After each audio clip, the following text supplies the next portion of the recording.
Warning, this video is intended for adult collectors.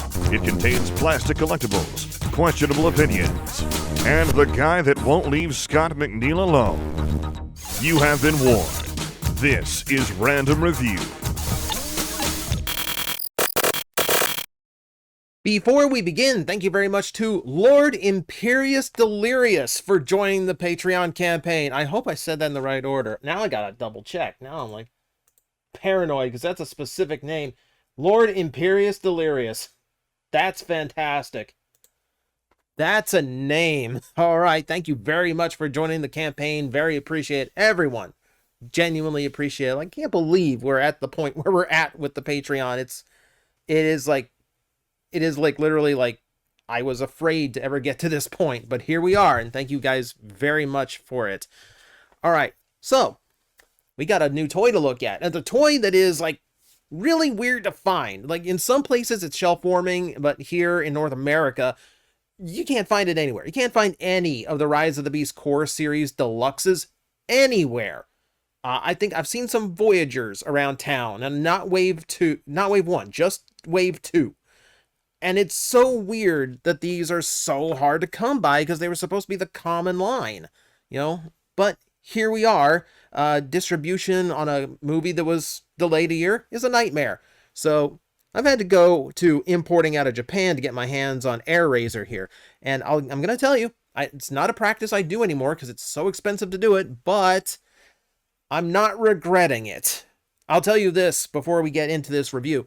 I just got this toy in this morning. Like literally it was waiting on my front doorstep when I was on my way to work.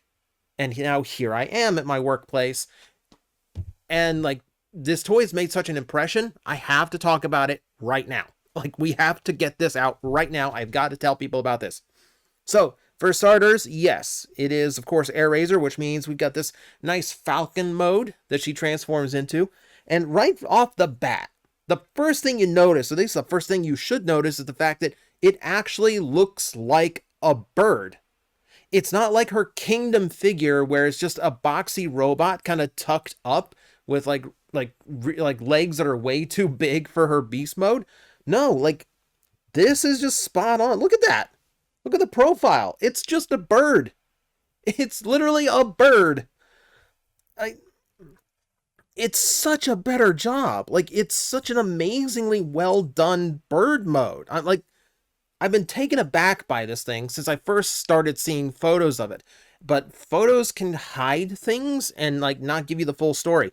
So now having it in hand and just like looking it over and like, yeah, that's just a really good bird mode. That's a really good bird mode. Oh my God. Oh my Primus. It's so clean.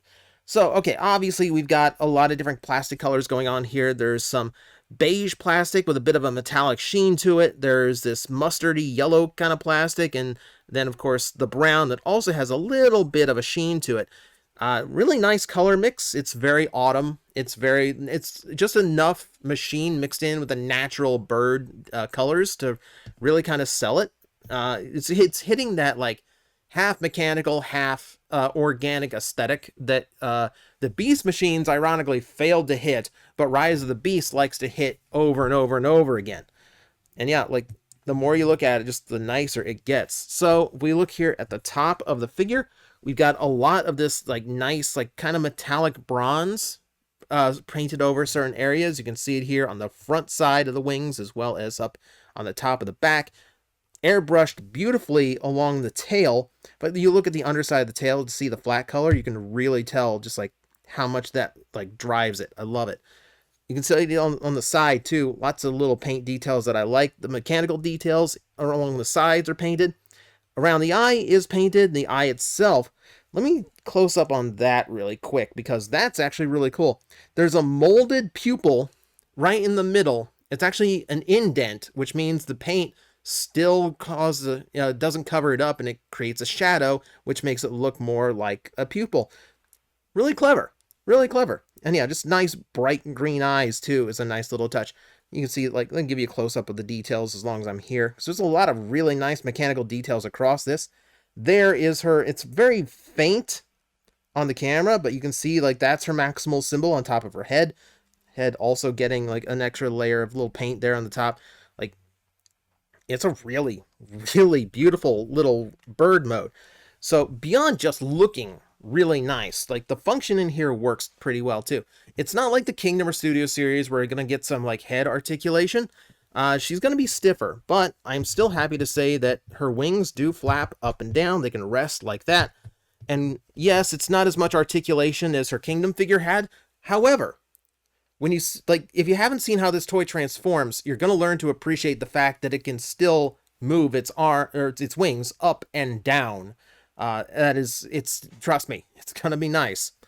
The legs do have enough articulation left, so you can actually bend them backwards and have like an actual flight pose going on.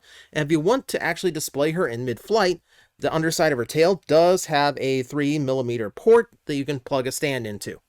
So she's got that going for her. And beside that, yeah, the legs are obviously her robot mode arms. So they do have all the posability you would expect out of those. I actually really like, because she's doing that thing where the robot mode fists just kind of hide behind her beast mode hands, or claws in this case, talons in this case. But it's actually done pretty well here, to the point where you can't really tell unless you're like really looking for the hand back there. You know, otherwise it just kind of looks like an extra mechanical block underneath her feet. But yeah, like, it's a really nicely done bird mode. It's not a block with wings. It's an actual bird. It's beautiful. And now we get to transform it, and we go to my favorite part, because the transformation on this is actually really nice too.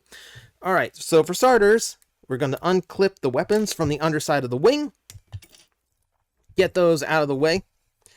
All right, so let me go ahead and start getting things unclipped a little bit here, just to kind of like break it up and loosen up the parts. For starters, take the wings on the rear section off. Start getting them on this side. Go ahead and rotate these around. So you're going to want 180 degrees on that. We can go ahead and fold the legs up like so. So these are also going to separate. So like, there we go. Unclip that from what will be the foot. Fold it all the way in here till you hear a little bit of a click as a peg seats itself. Extend the foot out like so. Let's go ahead and do that on the other side too. Yeah. Nice and snug right in there. Fold out that foot as well. So that's our legs done. We just had to fold everything else up nice and tight here. I'm going to go ahead and rotate the arms down on the hinge. 90-degree bend there. Get the head folded up. Get it out of the way for the beast mode head. The wing pack, let's see, once we get this out of the way, we're saving this one part I really like for after. Go ahead and fold that 90 degrees. Make sure that the wings clear the shoulders. And then go ahead and rotate the whole thing down another 90 degrees. We'll finish that up here in a bit. But for the chest transformation, check this out. So we're going to actually unclip the beast mode head from the pelvis, like so. We're going to rotate the head around, and that same part where it clipped in here is now going to rest on the beak. So going from robot to beast when you first transform it, it feels like a little magical thing there. I really like it. There, we're going to close up the chest like so. Go ahead and extend the arms out at the shoulders, and then rotate the beast legs and fold the fist down, getting the robot arms out. And then just to kind of clean up the back, you got a lot of play in the wings to kind of like figure out where you want them to go. More importantly, make sure that this tab is pegged into the lower back in order to solidify the whole thing together. We're going to fold those down for now. And that is the transformation for the Core Series Deluxe Airazor. And it is a very, very nice transformation. I love the leg trick. Yes, it makes the bird wings look a little bit thick, but you know what? It's so much nicer. It makes the whole thing look so much nicer. So instead of having a block with wings, it just looks like she has strong wings. You know what? I'd rather her look like she has strong wings. Fantastic. Fantastic transformation. Very clean. About as clean as you'd expect from a bird. You know, like, okay, she's got the wings off of her back, but you know what? That's probably the most common piece of kibble. And for a bird character, wings on the back makes all the sense in the world. So I'm actually glad that there is enough left to actually have like that wing silhouette if I want it. If I don't, these are fully hinged to the back, so I can like just like have them back there and like hidden away, just if I wanted to have a really clean look from the front. But you know, I kind of prefer the wing to be showing a little bit. I also really like how part of the wing folds up on the back of her boot, kind of gives her this like Hermes sandal look, which again, appropriate for an aerial character. Quite like that. Also quite like the head sculpt. Let's take a look here. So it's an interesting blend because it's a little bit of the movie aesthetic. It's a little bit of the movie design, but it's also got a lot of detail from the original Beast Wars Airazor. So it's a nice, interesting blend. Like a lot of these Core Series Deluxes, they do kind of lean more toward the animation version of the head rather than the movie version. This one's kind of a mix of the two, and I think it looks really good. I honestly think it looks way better than the Studio Series version, because this one still has this nice, cool, regal look to it, but it still also carries more of a feminine look to it, unlike, I think, the Studio Series one kind of loses the Airazor in its design. This maintains enough, so that works out pretty well for me. So yeah, let's go let's get her back in focus, and we're going to take a look at her just a little bit more before we run everything down. So yeah, you can see she doesn't really reveal any new colors, but the colors she has are now kind of unified in specific spots. So the mustard makes up a lot of that midsection, that middle third of her form, whereas you got a lot of that beige at the top, a lot of the brown at the bottom. Segments are pretty well, breaks everything up without any color being particularly dominant. It's a nice blend. And here you also get extra details like the bronze on the shoulders. And like, I really like how they kind of come out to like a feathered shoulder pauldron look. It's a little bit medieval, but it looks, you know, a little bit Viking, but it's pretty cool. It is pretty cool. About that, there's some extra bronze on the pelvis area too. She's a classy lady, so I will not zoom in on that. But you get a little bit more on the knees as well. Considering this is core class, I generally think of like Core Series Deluxes to be like cheaper and like a lower value, like a lower budgeted figure than the like Studio Series Deluxes. But honestly, she's pretty loaded with paint. Like she's painted up pretty well here. All right, so I guess I should go into articulation because admittedly, this is kind of where the toy is a little bit lacking compared to your standard deluxe, but I think it's still really, really nice. So the head itself is ball jointed, so you get a little bit of up and down motion, left and right. All that works pretty good. You have universal shoulder joints with a ball joint. That's pretty easy to do. And yeah, and this folds around, so you get a little bit of play there if it gets in the way. Bicep rotation is all the way around. A little bit looser than I'd like, but it holds every pose, so I'm not too concerned. 90-degree elbow. You get a little bit of this, too, as part of the transformation. If you just need the wrist to bend upward, which there's a few, like, sword on shoulder poses that would work for. Nothing at the waist. That's where she, like, kind of suffers articulation-wise the most. She doesn't have a waist joint. She does have universal hips, which I still love the fact that like they work in tandem with the hinges on the wings so that you can still flap them despite this transformation. That's a really good bit of engineering. 360-degree thigh swivel. We have a 90-degree knee bend. And then unfortunately no ankle tilt either. Now the good news is she has this really long, wide foot that has plenty of security as far as posability goes. So she doesn't have trouble holding a pose despite the fact that her feet don't bend inward. I say that as I accidentally go a little bit too far and let her slip. Glass tabletop. Not the best for standing up a bot. But still, really, really good. And then, yeah, we get her twin swords, which have a nice little bit of detail to them themselves, as well as a nice streak of silver paint, similar to the one that's paint that's on her face. Yeah, a lot of nice little grooves in there. Nice little grooves. So, I don't know why, but with this particular figure, I kind of have this like Ahsoka theme in her head where I kind of like having one weapon underslung. So she kind of has like an attack and defensive posture at the ready. So like something like that.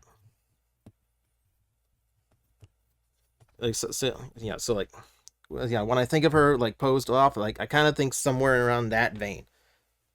Like, and it's missing a few points, but it's still fun to pose. So that's pretty much the long and short of it. That's Studio Series Airazor, and like honestly, man, it's so much better. Like I said it on Twitter, and I'll say it again here. This is the best bird former we've ever gotten. This is the best transforming bird toy we've ever had. The fact that it is in distribution nightmare is unfortunate because it really deserves to be able to be had by others. If they were to recycle this engineering for like a future dive bomb figure or even like a normal Beast Wars Airazor design, I would be all for it because it just works so well.